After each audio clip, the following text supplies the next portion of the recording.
Bonjour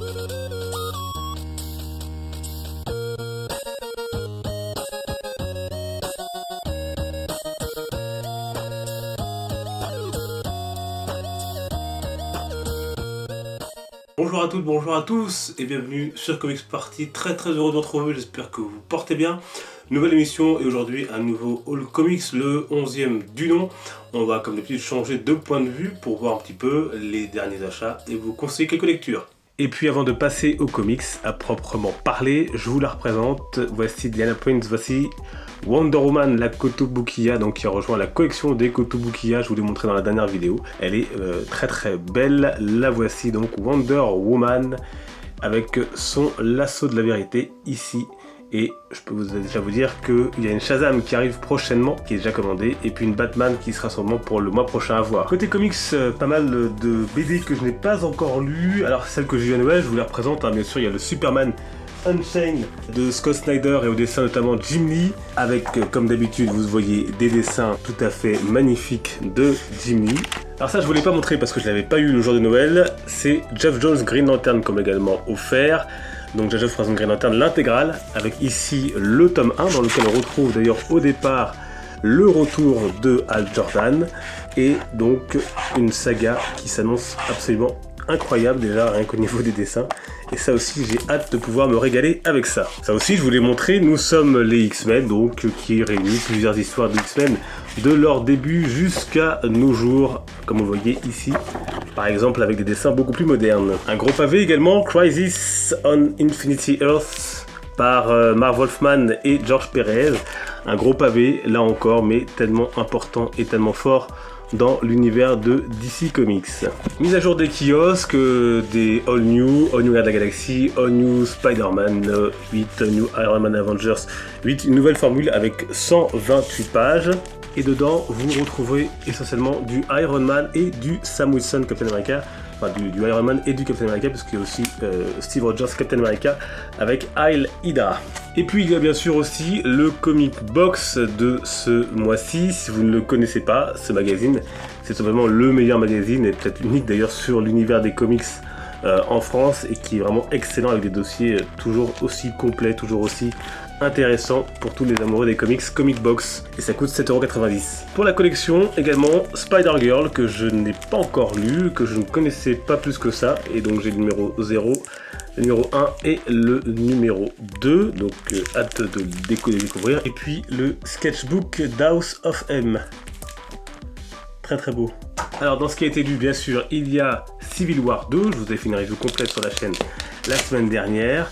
Je vous remontre le coffret ici, et dedans j'ai déjà donc les deux premiers, c'est le même numéro, hein, le numéro 1 avec la couverture numéro 3, et puis cette couverture exclusive limitée à 2000 exemplaires qui était compris dans le coffret, qui lui vaut 19,90€ avec un event, un crossover qui démarre bien pour ma part, hein. Je trouve que c'est vraiment très bon pour le début, hâte de découvrir la suite. Le numéro 2 sort en février.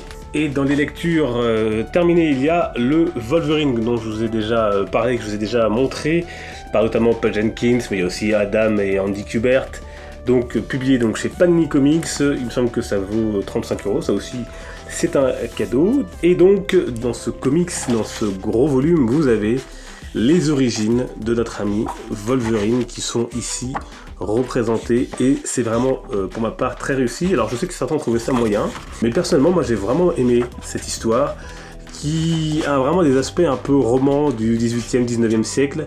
Et tout commence lorsqu'une jeune fille qui s'appelle Rose arrive dans un espèce de manoir, un domaine, où elle va devoir s'occuper d'un jeune garçon. Elle arrive là, elle, parce que ses parents sont morts, et il y a donc un jeune garçon, et puis il y a un certain Logan qui travaille également là, qui a également un fils, qui se fait également appeler Logan. Et ces trois-là, donc la petite Rose, le petit garçon qu'elle garde et ce Logan, vont devenir amis, pas pour toujours, comme on va le voir, et à partir de là, on va découvrir l'histoire de Wolverine. Et il y a des surprises, hein. Donc laissez-vous porter par cette histoire. Comme vous le voyez, les dessins, moi je les aime beaucoup. Et comme on s'y attendait, Wolverine n'a pas eu une vie facile, c'est moins qu'on puisse dire. Beaucoup de drames, beaucoup de sang versé, beaucoup de déceptions, beaucoup de morts derrière lui, avec cette dualité entre son côté animal et son côté humain, hein, qui sont toujours au cœur de cette histoire. Quelle est la pire de ces parts? Est-ce que c'est le côté humain? Est-ce que c'est le côté animal? En tout cas, c'est vraiment réussi, c'est passionnant à lire et à suivre.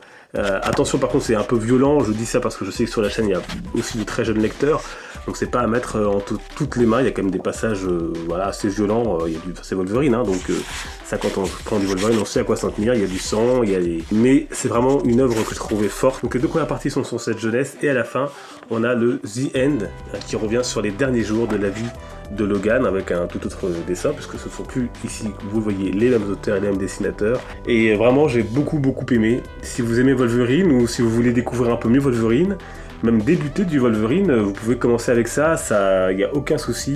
Donc Wolverine chez Panini Comics. Et puis une petite entorse à DC et Marvel, même si Star Wars a été récupéré par Marvel, en tout cas au niveau de la publication des comics. Je vous présente Star Wars Kanan. Donc le tome 1, alors il y a 2 tomes je crois qui sont déjà sortis, donc c'est par Greg Weisman.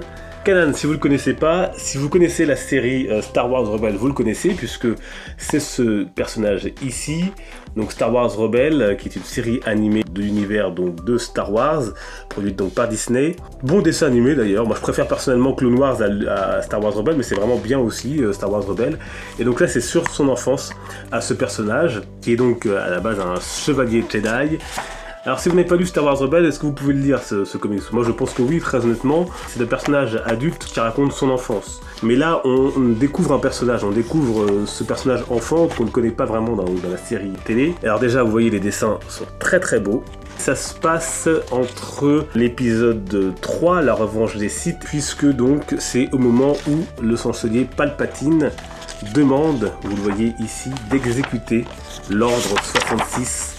Le fameux ordre donc du sénateur Palpatine, qui en a empereur, le fameux ordre qui est donc de tuer tous les Jedi qui auraient trahi la République. Et donc c'est à partir de là que ce jeune Padawan va devoir affronter lui aussi des épreuves et se cacher puisque l'ordre 66 bien sûr court toujours et on cherche bien évidemment à le tuer, c'est un des derniers Jedi qui reste et il va peut-être trouver des alliés parfois inattendus dans sa quête et il va se révéler, il va grandir, il va mûrir.